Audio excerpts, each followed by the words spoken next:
Hello friends, ગઈ વખતે આપણે વાત કરી હતી કે ફાઇબ્રોસિસની તકલીફમાં શું થાય, જેની સારવાર હતું સર્કમસિઝન. સર્કમસિઝનની જે સર્જરી છે એ બે તરીકાથી થાય છે.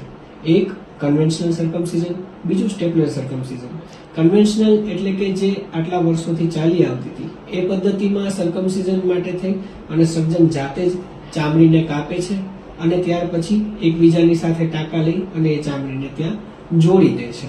જ્યારે કે સ્ટેપલર સર્કમસિઝનમાં એવું નથી હોતું. સ્ટેપલર સર્કમસિઝનમાં એક સ્ટેપલર ફાયર કરી અને એક એક્યુરેટ સાઇઝનું સર્કમસાઇઝ સ્કિન એક્સાઇઝ કરી શકાય છે. આ બંને વચ્ચે ડિફરન્સ શું? તો કન્વેન્શનલ સર્કમસિઝન કરતા લગભગ 30 થી 40 મિનિટ જેટલો સમય લાગી શકે, જ્યારે સ્ટેપલર સર્કમસિઝન એ માત્ર 5 થી 10 મિનિટનું કામ છે.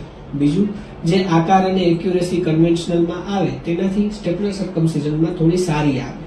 ત્રીજું, સ્ટેપલર સર્કમસિઝનમાં બ્લડ લોસ પણ ઓછો થાય, સમય પણ ઓછો લાગે અને રિકવરી પણ ઝડપી આવે. અને કેમ કે બ્લડ લોસ ઓછો થાય છે અને સમય ઓછો લાગે છે એટલે ઇન્ફેક્શનના ચાન્સીસ પણ સ્ટેપલર સર્કમસિઝનમાં કન્વેન્શનલ સર્કમસિઝન કરતા ઓછા છે. આ છે ફાયદાઓ સ્ટેપલર સર્કમસિઝનના કન્વેન્શનલની ઉપર. Thank you.